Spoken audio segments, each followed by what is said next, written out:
Hi everyone, I'm MaryAnn. I'm a visual artist and voice coach from Singapore, currently in Singapore, and welcome to another installment of my weekly vlog series, Live Your Dream.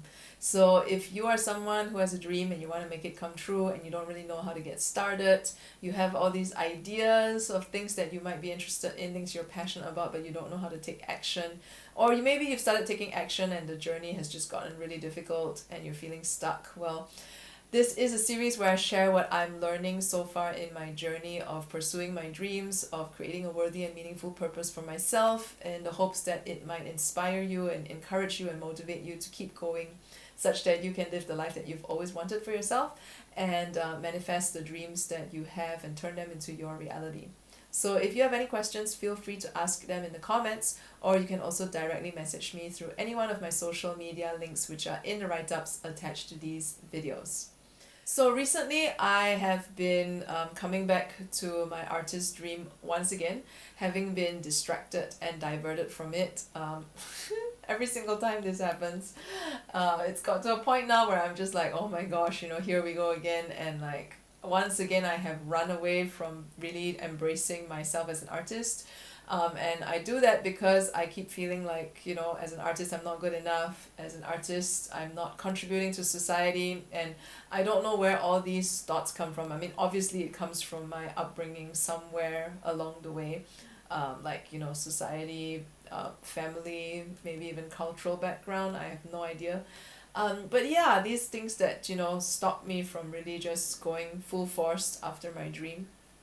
And then, in the meantime, I get distracted by many other things which look like a much more better use of my time. Like, for example, I'm really into like developing myself and personal development and evolution, which, not that there's anything wrong with that. But it got to a point where I started taking up many different roles in a personal development community here in Singapore, to the point that I wasn't actually really focusing on my art anymore. Like doing stuff over there was kind of an excuse to not work on myself as an artist. And at some point, even when I started becoming a voice coach, a lot of it was also to kind of, compensate for that feeling unworthy and feeling that me as an artist alone is not enough. Like somehow, my title of visual artist just by itself doesn't feel like it's enough for me, and I always feel like I need more, I need to show that I'm doing more things. And yeah, and that's not the point, right? I mean, sometimes in life, less is more. And we live in this, world right now where I mean, for one, it's very common to have like a hyphenated title. And this is something I shared a couple of vlogs ago, that it's very common nowadays to be like, singer, songwriter, activist, or like actress, philanthropist, or something like that, or like, chef, artist, musician. Like it's very normal nowadays to hyphenate our titles. And this is also because we have been given more options in life, having the access to the internet, having access to technology. Like we live in a much more convenient society than it was 20, 30, even 10 years ago. And as a result, we have more time freed up, and so we have the freedom to explore more of our interests and more of the things that we want to do. The problem then is, how do we know which one is the right one? Because now we are spoiled for choice. And it's not easy to actually identify which one is the one that you need to do right now. And then plus, there's this whole phenomenon called FOMO, right? Where like we look on social media at other people who are living their ideal life and doing the things that they want to do, being like, influencers. And we somehow feel like, oh, I'm missing out on something here, that we see these pictures of like people traveling and it's like, I want to go and travel too, when maybe traveling isn't really your thing. So that's what I'm saying, right? Like we look at what other people are doing, and we kind of gauge our lives from there, and we compare ourselves from there. And sometimes we take on way too many things, or we try out too many different things, and then we don't actually see them through because for a number of reasons. One, it's that we got bored. That's one possibility. The other is that we don't really know why we took it up in the first place, and so when you don't know why you're doing it, it becomes even harder to keep it going. And then the third possibility is that you decided that you wanted to explore this thing, and then you did and you realize it's not for you, and so you gave it up. Which is also a very tricky thing sometimes, because how do you know that it's really not for you versus, it got too difficult and then you conclude that it's not for you and then you give it up. When it's actually possible that it is something that you really want and something that really matters to you. This is a process that I've been through so many times.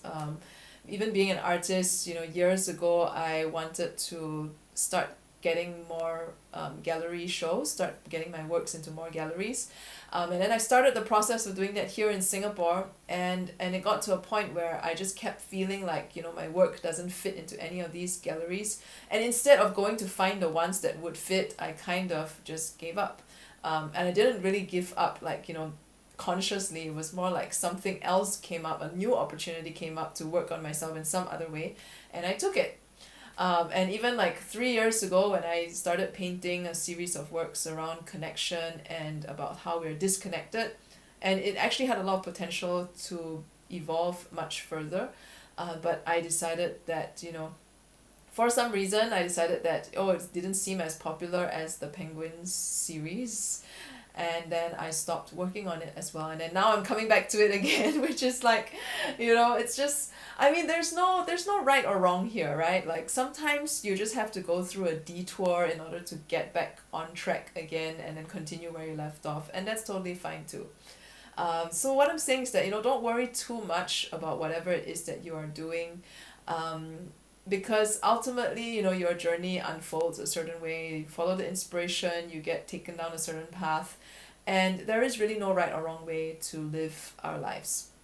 But what I will say though is that whatever it is that you choose to do with your time, whatever it is that you want to make your life about, whatever hyphenated title you want to give yourself and the things that you want to take on, make sure that it is really something that you really want. Make sure it's really something that you connect with, that resonates with you, and that you're not doing it just because somebody else did it and it looks cool. Make sure that you have a real reason for wanting to do it, that it is something that forwards you in some way. Recently, I was working on a project for the past month, and together with a group, and we had a coach who was working with us, and she shared something that has stuck with me ever since, and that is that, all the things that you can possibly do in this world, every single task that is available, the task itself isn't worth anything. The task itself is just a task, like brushing your teeth, for example, right? It's just a task.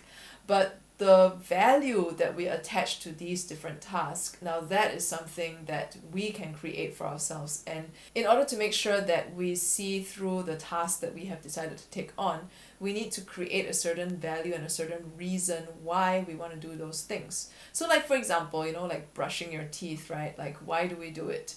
I know we are brought up from young, to know that every single day you're supposed to brush your teeth before you sleep, brush your teeth before you wake up. For some people, even brush your teeth after every meal. But it's a habit, yes. But then, why do some people not have that habit? And it is very possible that they weren't really educated in exactly why they're supposed to brush their teeth.